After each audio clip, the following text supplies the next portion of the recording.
Steve and Mark, I got to tell you, what I got from your book, Mark, was the phenomenal history from the Garden of Eden when, and Steve and Sheila and Mark, I mean, this is just me reading this book, okay?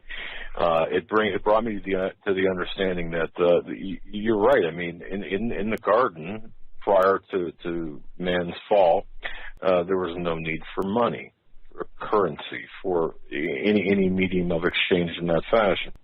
When of course everything went down, the way you painted the picture very painstakingly, and folks, I've got to tell you, this is extremely well documented. You have throughout history, from day one through the present, how money or currency has been corrupted. Now, today, and this, Steve, this blew my mind. Sheila and Mark, blew my mind. The way you wrote this is what has happened is through this debasement.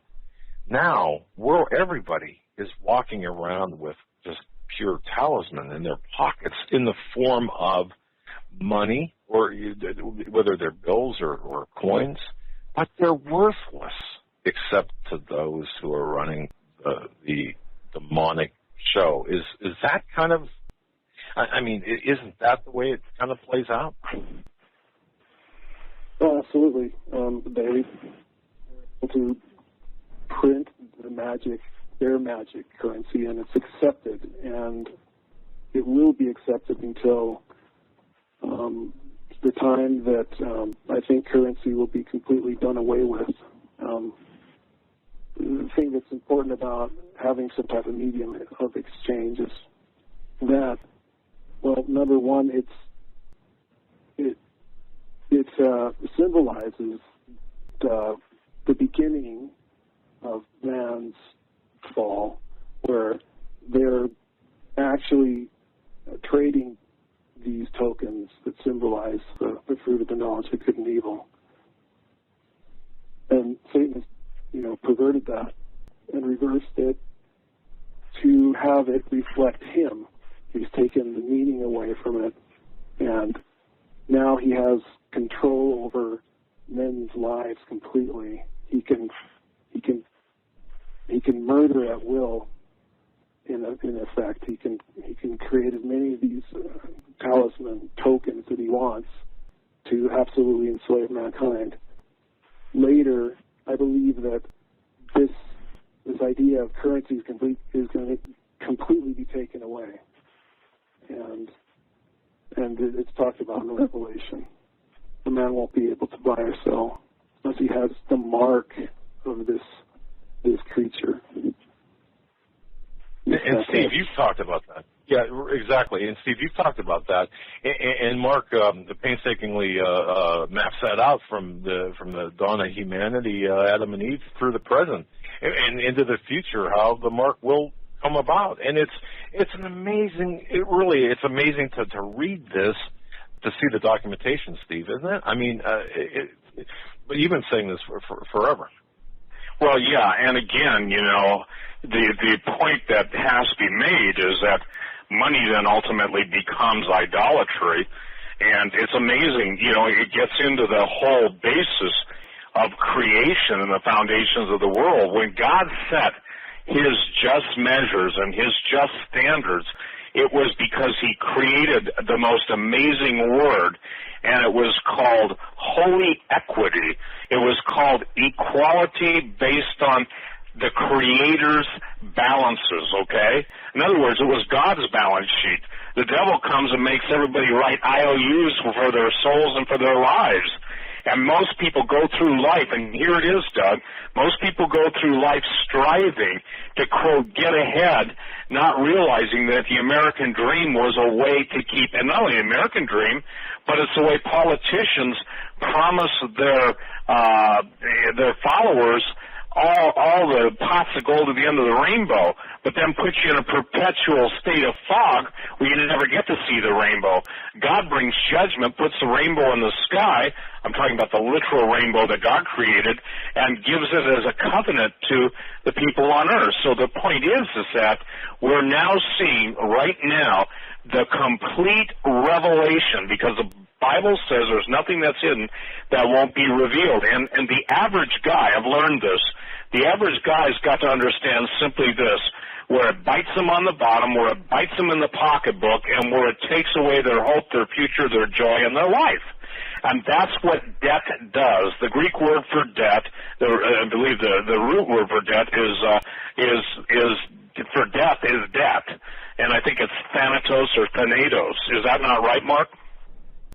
Thanatos, the will to death. Yep. So the point is that when death entered, and now this is important, when death entered the human race through the disobedience of Adam and Eve, the bottom line is that monetary system that they were forced to eat by, and the work, and it says that in the book of Genesis, work, the point being is that was a death-based way of, in essence, it was a constant reminder.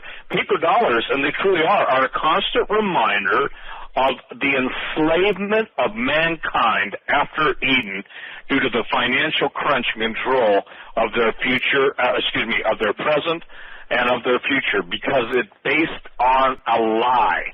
The entire, what Mark touched on, the Federal Reserve, it's all based on a lie.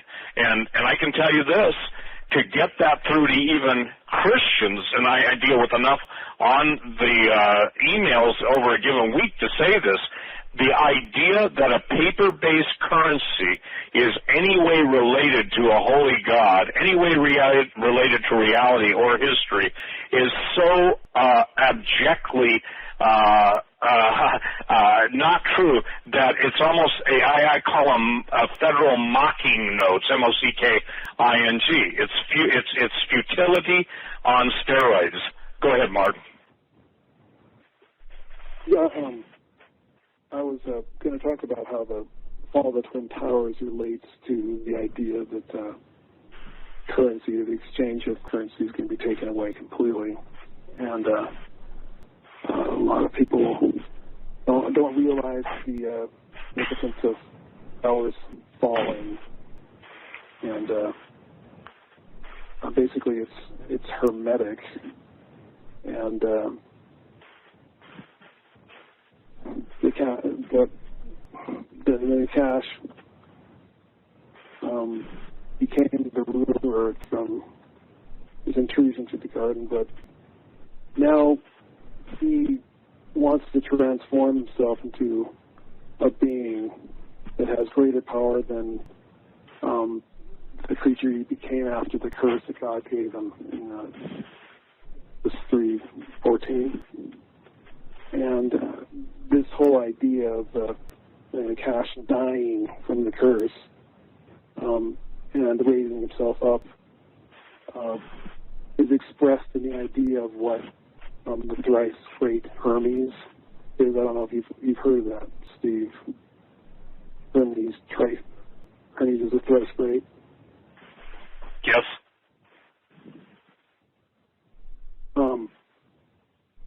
In mythology, there's a story about Apollo going to the Oracle at Delphi and slaying the snake that guarded the Omphalos.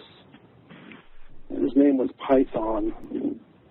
And when Apollo went there to kill the dragon, what he was doing was removing the that God gave him before that caused him to be the lowly serpent.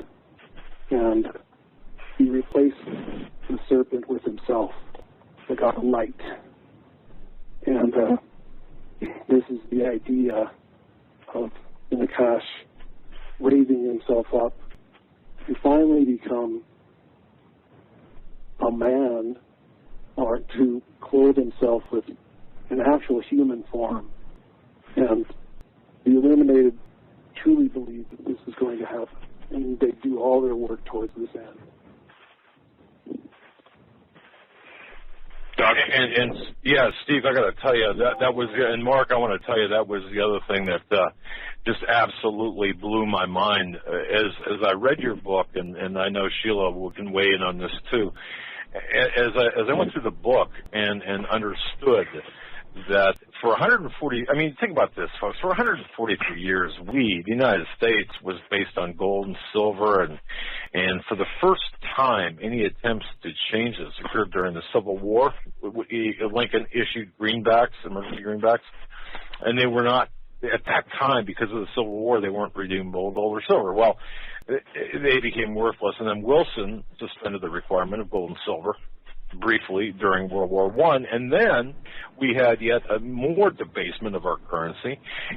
But as we see things go through and progress right through the downing of the towers, we see exactly how the downing of the towers, for example, fits into all of this, and how the debasement of the currency, even the color green. Mark, you were talking about the color green for greenbacks. What's that about, you know? Oh yeah, the color of there is a Masonic order of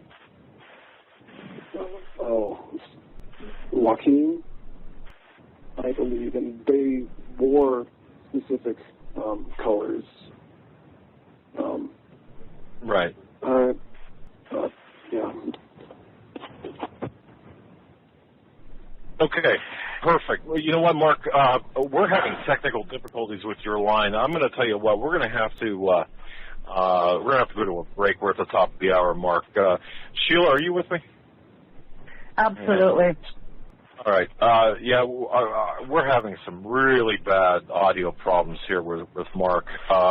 Steve, is that all right with you? Yeah, I think what we'll have to do, Mark, is get you another phone or get a something, because I can barely hear you, and there's so much. So I think what we better do, Doug, is reschedule at a different time. But the point is that there's just too much going on right now to basically people, Mark, just so you know, the phones are cutting out, you're cutting out, and it's really difficult. So with that in mind, we'll try and get a better a better format to bring you on. But Doug and I will continue to talk about your book, because, again, I don't know if it's just nervousness or I don't know, but there's so much going against. So I think that, we'll reschedule you at another time for an hour or something, because, this is really strange. We're getting so much flack, and it seems like, the intercessors are praying for you specifically, Mark. So I just want to say